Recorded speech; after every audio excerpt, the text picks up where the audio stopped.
वालेकुम। आप देख रहे हैं टेक्निकल एक्सपर्ट्स और मैं हूं मोहम्मद अमीन। आज की इस क्लास में हम पढ़ेंगे एक्सटेंड कमांड के बारे में। एक्सटेंड कमांड क्या काम करती है और कैसे काम करती है। लेकिन अपनी इस क्लास को शुरू करने से पहले हमेशा की तरह आपसे रिक्वेस्ट है, हमारे इस चैनल को सब्सक्राइब कर लें और बेल के आइकन को भी दबा दें ताकि आपके पास नोटिफिकेशन आती रहे। ये स्टूडेंट्स, आज की इस क्लास में एक्सटेंड कमांड की तरफ बढ़ेंगे। एक्सटेंड कमांड हमारे पास किसी भी ऑब्जेक्ट को लंबा करने के लिए इस्तेमाल होती है, उसको दूसरे किसी ऑब्जेक्ट तक खींचकर लंबा करने के लिए इस्तेमाल होती है।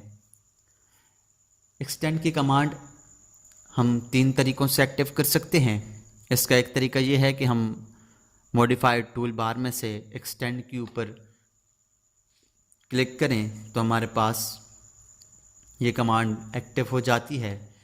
इसका दूसरा तरीका ये है कि हम मॉडिफाई मेन्यू में जाएं और यहाँ से एक्सटेंड के ऊपर क्लिक करें तो हमारे पास ये कमांड एक्टिव हो जाती है। और इसका तीसरा तरीका ये है कि हम कमांड प्रॉम्प्ट के ऊपर EX लिखकर एंटर करें तो हमारे पास ये कमांड एक्टिव हो जाती है। इससे पहले इस कमांड को इस्तेमाल करने का मैं आपको तरीका बताता हूं, तो उससे पहले मैं कुछ लाइंस लगा लेता हूं ताकि बेहतर से बेहतर समझ आ सके। मैं एक लाइन ये लगा लेता हूं और एक लाइन और ले लेता हूं। मैं इसको लाइन को ऐसे लगा लेता हूं ताकि बेहतर से बेहतर समझ आ सके। एक्सटेंड की कमांड में यहाँ से एक्सटेंड की कमांड लूँगा और उसके बाद अगर आप कमांड प्रॉम्प्ट के ऊपर पढ़ें तो लिखा हुआ है select objects all, select all. Select all इसका एक तरीका ये है कि हम इस सारे ऑब्जेक्ट को सेलेक्ट ऑल करें और उसके बाद राइट बटन क्लिक करें। अब जिस ऑब्जेक्ट को हमने एक्सटेंड करना है जस्ट उसकी उस साइड के ऊपर क्लिक करेंगे तो वो खींचकर लंबा हो जाएगा। इसके ऊपर क्लिक करेंगे तो ये भी खींचकर लंबा हो जाएगा। इसका दूसरा तरीका ये है कि मैं कंट्रोल Z करके दोबारा वापस करता हूँ। इसका दूसरा तरीका ये है कि हम EX लिख कर डबल एंटर कर दें, एक बार में एंटर कर दें और फिर दोबारा एंटर कर दें। अब जिस ऑब्जेक्ट के ऊपर हम क्लिक करेंगे अब वो एक्सटेंड हो जाएगा। इस तरह से भी हम डबल क्लिक के साथ भी एक्सटेंड कर सकते हैं। अब इसके अंदर कुछ ऑप्शंस हैं, जैसे हमारे पास ट्रिम के अंदर ऑप्शंस थे, इसके अंदर भी सेम वही ऑप्शंस हैं।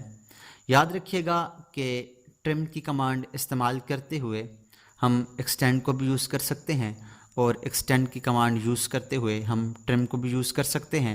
जैसे ऊपर कमांड प्रॉम्प्ट के ऊपर लिखा हुआ आ रहा है सेलेक्ट ऑब्जेक्ट टू एक्सटेंड और शिफ्ट सेलेक्ट ट्रिम। क्या है कि हम अगर एक्सटेंड की कमांड में हैं और हम चाहते हैं कि हम ट्रिम को यूज़ करें तो हम शिफ्ट का बटन अपने कीबोर्ड से शिफ्ट का बटन दबा के क्लिक करेंगे तो हमारे पास एक्सटेंड के अंदर रहते हुए ट्रिम की कमांड काम करेगी। और अगर हम ट्रिम कमांड के अंदर हैं तो हम शिफ्ट का बटन दबा दें तो शिफ्ट का बटन दबाते हुए हम अगर क्लिक करेंगे तो वो एक्सटेंड का काम करेगी। तो उसके बाद हमारे पास इसके अंदर कुछ ऑप्शंस हैं। फेंस पहला ऑप्शन, जैसे फेंस है, मैं कुछ लाइंस और लगा लेता हूँ जिसको मैं आपको बेहतर से बेहतर समझा सकूँ। यहाँ पर मैं एक लाइन लगा लेता हूँ। अब एक्सटेंड की कमांड के लिए मैं EX लिख कर डबल एंटर करता हूँ तो इसके अंदर जो पहला ऑप्शन है वो फेंस है। फेंस के लिए मैं F लिख के एंटर करूँगा। जैसे मैंने आपको ट्रिम के अंदर बताया था कि यहाँ पर इसके अंदर एक लाइंस लगती है, एक क्रॉस लाइन सी लगती है जिसको हम जहाँ से वो लाइन गुजरेगी जिस लाइन के ऊपर से अगर वो एक्सटेंड होनी है लाइन तो वो लाइन एक्सटेंड हो जाएगी। अब ये कह रहा है स्पेसिफाई फर्स्ट फेंस पॉइंट, मैं पहला पॉइंट दूंगा। अब कह रहा है नेक्स्ट पॉइंट, मैं नेक्स्ट दूंगा, फिर नेक्स्ट दूंगा, फिर नेक्स्ट दूंगा, फिर नेक्स्ट, फिर नेक्स्ट। अब मैं राइट बटन क्लिक करके एंटर दबाऊँगा तो आप देखें कि जो लाइन जहाँ से उसके ऊपर से गुजरी है जिसने एक्सटेंड होना था ये लाइन भी एक्सटेंड हो गई और ये लाइन भी एक्सटेंड हो गई है। तो इस तरह से हम एक्सटेंड कर सकते हैं। मैं दोबारा से इसको कंट्रोल Z के साथ वापस लेके जाता हूँ। और फिर इसके बाद जो हमारे पास अगला ऑप्शन है वो क्रॉसिंग का। क्रॉसिंग के लिए मैंने आपको बताया था कि क्रॉसिंग विंडो हम बनाते हैं, क्रॉसिंग विंडो बनाकर हम इसको करते हैं। तो क्रॉसिंग के लिए मैं C लिख के एंटर करता हूँ। C लिख के एंटर किया। अब कह रहा है स्पेसिफाई फर्स्ट कॉर्नर, मैं पहला कॉर्नर दूंगा और फिर दूसरा कॉर्नर दूंगा। तो आप देखें ये जो जितनी भी लाइंस इसके अंदर आई थी वो सारी की सारी लाइन हमारे पास एक्सटेंड हो गई है। अब दोबारा मैं इसके ऊपर क्लिक करता हूँ तो ये लाइन भी आई थी और ये लाइन भी आई थी, तो दोनों लाइन आपस में एक्सटेंड होकर आपस में मिल गई हैं। तो इस तरह से हम एक्सटेंड की कमांड को इस्तेमाल करते हैं। मैं कंट्रोल Z करके दोबारा वापस लेके जाता हूँ इनको। उसके बाद हमारे पास जो अगला ऑप्शन है वो एज का है। एज के लिए मैं E लिख के एंटर करता हूँ। अब एक्सटेंड और नो एक्सटेंड है। एक्सटेंड और नो एक्सटेंड मैंने जैसे ट्रिम में बताया था आपको कि जो लाइन जहाँ तक एक्सटेंड हो सकती है वो वहाँ तक ही एक्सटेंड होगी, वहाँ तक ही वो जाएगी, उससे ज़्यादा आगे नहीं जाएगी।